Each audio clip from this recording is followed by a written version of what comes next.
మరిన్ని పురాణ కథల కోసం మా ఛానల్ని సబ్స్క్రైబ్ చేసుకోండి. అలానే లైక్ చేయండి, షేర్ చేయండి. ఓం శ్రీ గురుభ్యో నమః. ఓం శ్రీ మాత్రే నమః. ఓం శ్రీ బాలా త్రిపుర సుందరీ దేవి అయి నమః. మాఘపురాణము 7వ అధ్యాయము. లోభికి కలిగిన మాఘమాస స్నాన ఫలము. వశిష్ఠ మహర్షి పార్వతీదేవితో పరమేశ్వరుడు చెప్పిన పిసినారి వృత్తాంతమును దిలీపుడుకు ఇట్లు తెలియజేశాడు. పార్వతి, చాలా కాలం క్రిందట దక్షిణ ప్రాంతమందు వసంతవాడ అను నామం కల ఒక పెద్ద నగరం ఉండేది. అక్కడ బంగారు శెట్టి అను వైశ్యుడొకడు ఉన్నాడు. అతని భార్య పేరు తాయారమ్మ.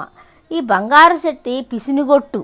తనకున్న పిత్రార్జిత సంపదకు లెక్కకు లేనట్టుగా ఉన్నా కూడా అతడు ఇంకనూ ధనాశ కలవాడై తన వద్ద ఉన్న ధనాన్ని వడ్డీలకిచ్చి మరింత సంపన్నుడయ్యాడు. కానీ ఒక్కనాడైనను శ్రీహరిని ధ్యానించుట కానీ దానధర్మములు చేయుట కానీ ఎరగడు. అంతేకాక బీద ప్రజలకు వారి ఆస్తులపై వడ్డీలకు రుణాలిచ్చి ఆ అనుకున్న గడువుకు రుణం తీర్చనందున తప్పుడు సాక్ష్యాలతో వ్యాజ్యములు వేసి వారి ఆస్తులు సైతం స్వాధీనపరుచుకునేవాడు. ఒకనాడు బంగారు శెట్టి గ్రామాంతరం వెళ్ళాడు. ఆ రోజు సాయంత్రం ఒక ముసలి బ్రాహ్మణుడు బంగారు శెట్టి భార్యను చూచి, తల్లి, నేను ముసలివాడను. నా గ్రామము చేరవలెనన్నా ఇంకనూ 10 ఆమడలు వెళ్ళవలసి ఉన్నది. ఇప్పుడు చీకటి పడుతోంది. ఆకాశంలో మేఘాలు ఉరుముతున్నాయి. చలిగాలికి వణికిపోతున్నాను. మీ ఇంటి వద్ద రాత్రి గడుపనిమ్ము. నీకెంతైనా పుణ్యం ఉంటుంది. నేను సద్బ్రాహ్మణుడను, సదాచార వ్రతుడను. ప్రాతకాలంన మాఘస్నానము చేసి వెళ్ళిపోయేదను అని బ్రతిమిలాడాడు. తాయారమ్మకు జాలి కలిగింది. వెంటనే తమ అరుగు మూల శుభ్రము చేసి అందు ఒక తుంగచాప వేసి కప్పుకొనుటకు వస్త్రమిచ్చి పండుకొనుమని పలికింది. ఆమె దయార్ద్ర హృదయమునకు ఆ వృద్ధ బ్రాహ్మణుడు సంతోషం పొందాడు. విశ్రాంతి తీసుకొనుచుండగా తాయారమ్మ ఒక ఫలము ఇచ్చి దానిని భుజింపమని అనింది.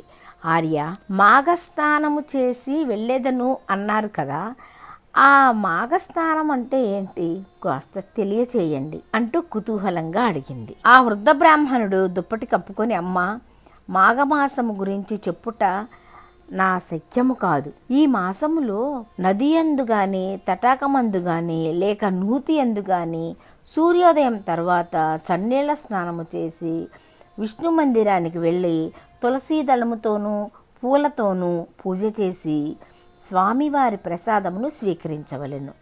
తరువాత మాఘపురాణం పఠించవలెను. ఇట్లు ప్రతి దినము విడవకుండా 1 రోజులు చేసి ఆఖరున బ్రాహ్మణ సమారాధన దాన ధర్మములు చేయవలెను. ఇట్లు చేసిన ఎడల మానవుని రౌరవాది నరక విశేషములలో పడవేయు అశేష మహాపాపములు వెంటనే నశించిపోతాయి. ఒకవేళ ఈ 1 రోజులు చేయలేని వారు, వృద్ధులు, రోగులు ఒక్క రోజైనను అనగా ఏకాదశి నాడు కానీ, ద్వాదశి నాడు కానీ, లేక పౌర్ణమి నాడైనా పై ప్రకారముగా చేసినచో సకల పాపములు తొలగి సిరి సంపదలు, పుత్ర సంతానం కలుగుతుంది. ఇది నా అనుభవంతో తెలియచేస్తున్నాను అని చెప్పగా ఆ బ్రాహ్మణుని మాటలకు తాయారమ్మ మిక్కిలి సంతోషపడి తాను కూడా ప్రాతకాలమున బ్రాహ్మణునితో పాటు నదికి పోయి స్నానం చేయడానికి నిశ్చయించుకుంది. అంతలో పొరుగురికి వెళ్ళిన తన భర్తయగు బంగారు శెట్టి ఇంటికి రాగా ఆమె అతనికి మాఘమాసము గురించి చెప్పి తాను తెల్లవారుజామున స్నానానికి పోవదును అని తెలియచేసింది.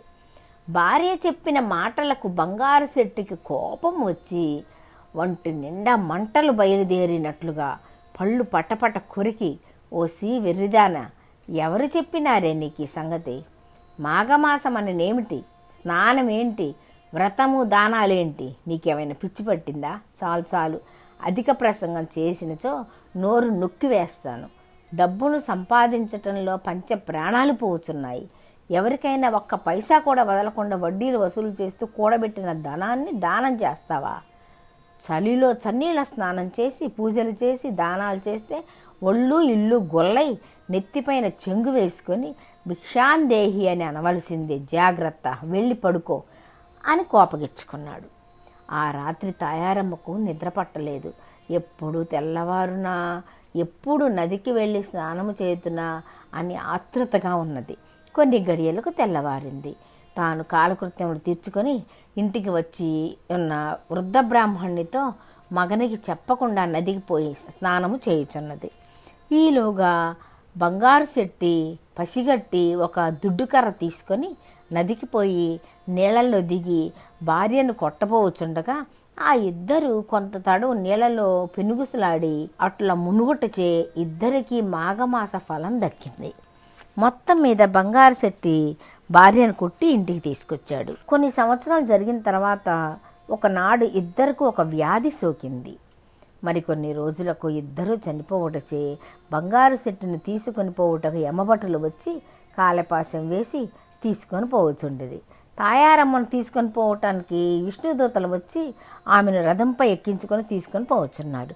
అప్పుడు తాయారమ్మ యమభటులతో ఇలా పలికింది: ఓ యమభటులారా, ఏమిటి అన్యాయం? తనను వైకుంఠానికి తీసుకొని పోవటం ఏమిటి, నా భర్తను యమలోకానికి తీసుకొని పోవటం ఏంటి? ఇద్దరము సమానమే కదా అని వారిని ఉద్దేశించి అడగ, ఓయమ్మ, నీవు మాఘమాసంలో ఒక దినము నదీ స్నానము చేయగా నీకు ఈ ఫలం దక్కింది.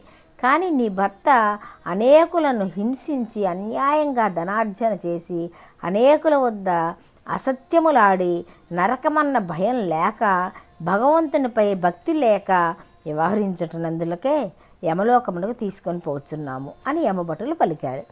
ఆమె మరల వారిని ఇట్లు ప్రశ్నించింది: నేను ఒకే దినమున స్నానము చేసినందున పుణ్యఫలము కలిగినప్పుడు నన్ను కొట్టుచు నాతో నా భర్త కూడా నీట మునిగినాడు కదా, శిక్షించటంలో ఇంత వ్యత్యాసం ఎలా కలిగను అనగా ఆ యమభటులకు సంశయం కలిగింది. ఏమీ తోచక చిత్రగుప్తుని వద్దకు జరిగిన వృత్తాంతాన్ని తెలియచేశారు. చిత్రగుప్తుడు వారి పాపపుణ్యములను పట్టిక చూడగా ఇద్దరకు సమానమైన పుణ్యఫలం రాసి ఉన్నది. జరిగిన పొరపాటునకు చిత్రగుప్తుడు కూడా విచారించి బంగారు శెట్టిని కూడా వైకుంఠములకు తీసుకొని పోమని విష్ణుదూతలకు తెలియజేశాడు. విష్ణులోకములకు ముందు వెళ్ళి ఉన్న తాయారమ్మ తన భర్త గతి ఏమయ్యనో అని ఆతృతగా ఉండగా బంగారు శెట్టి పుష్పక విమానం మీద తెచ్చి వైకుంఠానికి విడిచిపెట్టారు. భార్యాభర్తలు ఇద్దరు మిక్కిలి సంతోషపడ్డారు. రాజా, వింటివా? భార్య వలన భర్తకు కూడా ఎటుల మోక్షం కలిగెనో, భర్త దుర్మార్గుడై పిసినుగొట్టువాడై వ్యవహరించినను భార్య యథాలాపముగా ఒక్కరోజు మాఘస్నానము చేసినందున ఇద్దరికి వైకుంఠ ప్రాప్తి కలిగినదిగా. కనుక మాఘస్నానము నెల రోజులు చేసినచో మరింత మోక్షము కలుగును అనుటలో సందేహము లేదు. ఇది మాఘపురాణము 7వ అధ్యాయము సమాప్తము.